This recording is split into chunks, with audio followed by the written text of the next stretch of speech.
லைட்டாக வார்ம் வாட்டரில் 1 ஸ்பூன் வந்து சுகர், அப்புறம் 1.5 ஸ்பூன் வந்து ஈஸ்ட் ஆட் பண்ணி ஒரு 20 மினிட்ஸ் அதை செட் பண்ணிடுங்க.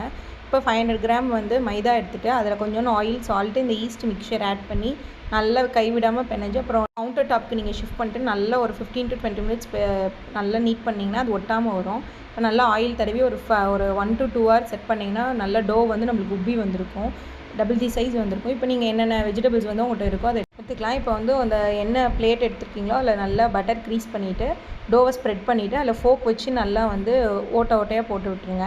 இப்போ ரெடிமேடான பீஸா சாஸ் எடுத்துகிட்டு இதுக்கு மேலே வந்து ஷெட்டார் சீஸு, மொஸ்ட்ரல்லா சீஸ் ரெண்டுமே எடுத்து ஸ்ப்ரெட் பண்ணிவிட்டு என்னென்ன வெஜிடபிள்ஸ் நீங்கள் வச்சுருந்தீங்களோ அதை எல்லாமே ஆட் பண்ணிடுங்க. இப்போ வந்து நான் ஒரு 5 மினிட்ஸ் வந்து அவனை வந்து 180 டிகிரியில் ப்ரீ ஹீட் பண்ணி வச்சுருக்கேன். இப்போ எல்லா வெஜிடபிள்ஸ் ஆட் பண்ணிவிட்டு சீசனிங் ஆட் பண்ணதுக்கப்புறம் அவனில் வந்து 180 டிகிரியில் ஒரு 20 மினிட்ஸ் வச்சு எடுத்திங்கன்னா நம்மளோட சூப்பரான பீஸா ரெடி. என்ஜாய் பண்ணுங்கள். தேங்க்யூ.